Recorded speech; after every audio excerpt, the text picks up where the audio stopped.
rave reviews ng mga tao. Ano? Ikaw. Ganda. Ako? Oo. Best Narinig ka actress. namin. Grabe Ang galing-galing mo dyan. naman. Oo. Kumbaga, best actress na ito. Ay, Lalo na yung mga nakaka-stress. sa drop. Alam mo, sa lahat naman ng mga reviews na ganyan, yung masabing ganun, maaring cliche, pakinggan. Palagi naman nila sinasabi na best actress ka dito, pero sa totoong salita, napakarami magagandang pelikula. Maraming silent movies na hindi mo masasabi kung sino yung pwede maging best picture, maging best actor, maging best actress. Kasi ang daming magaganda talaga sa latag ngayon ng entries, ano. Pero paano mapansin yung trabaho naming lahat sa Espantajo?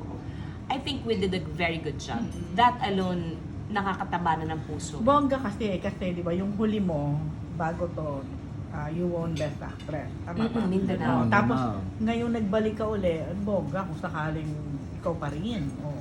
Sana. Saka ang ganda ng pero- trophy, Mars. Ang ganda-ganda ngayon. Bagay Sana ikaw sa'yo. mag-uwi nun. Mahal. Oo. Mahal. 50th eh. Oh, para special yung trophy Special. ngayon. Talaga Jeff. ba? Artist. Well, Ang pangalan nun? Jeff. tingnan natin. Ako naman masaya ako na tumawid yung trabaho namin sa mga tao na naramdaman nila, yung pagod, hirap at emosyon na binigay namin, na takot sila kahit papaano, kumbaga, napakalaking Christmas bonus kung sakaling man. Kasi nandyan sila Ate V, nandyan sila Acel, Julia, ang daming mausay. And nung nakita ko yung latag ng mga trailers nila, ang titindi din ng mga bata, oh. Kumakasa rin sila sa aktingan. Kumbaga, nakaka-proud, nakakatuwang isipin na marami nang sumiseryoso sa larangan ng pag-arte, na hindi na lang to basta pera-pera na lang, hindi na lang to basta pagpapaganda. And I'm happy na nire-respeto nila itong trabaho to bilang pagiging isang artista. Kasi, yes, it's very glamorous, but it's tedious. First time mo napanood nung Oo. Premier Night. So, kamusta? Ano exactly ang naramdaman? Alam mo, hindi talaga ako magandang gauge ng pelikulang ginagawa ko. Bawat, totoo yan, hindi talaga ako hindi talaga ako na kakampante sa trabahong ginagawa ko. Sa bawat pelikula ng ginawa ko, even from years ago, parang feeling ko pwedeng ginalingan ko pa dito, dito parang medyo mas okay siguro kung ito yung nuance na naisip ko, dapat yun na pala yung ginawa ko. Hindi lang ako believe siguro sa akin sarili pagdating sa trabaho kasi Totoo ba? Nung after mo Oo, napanood?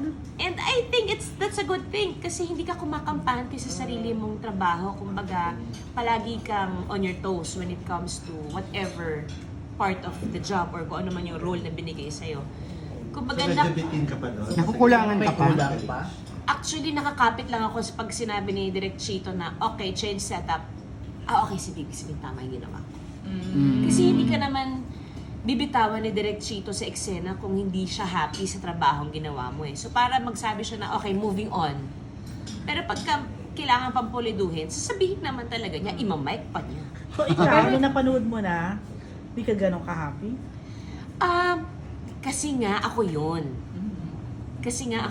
Kayang-kaya kong hindi ko talaga nakikitaan ng galing yung ginagawa ko.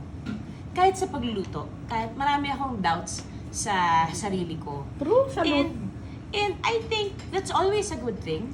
Yung sa kahit na anong trabaho ko, hindi ako nakakampante. Hindi ka galing na galing sa sarili mo. Hindi, kasi... Gandang-ganda lang. Oo. Oo, kasi yun ang trinabaho ko talaga.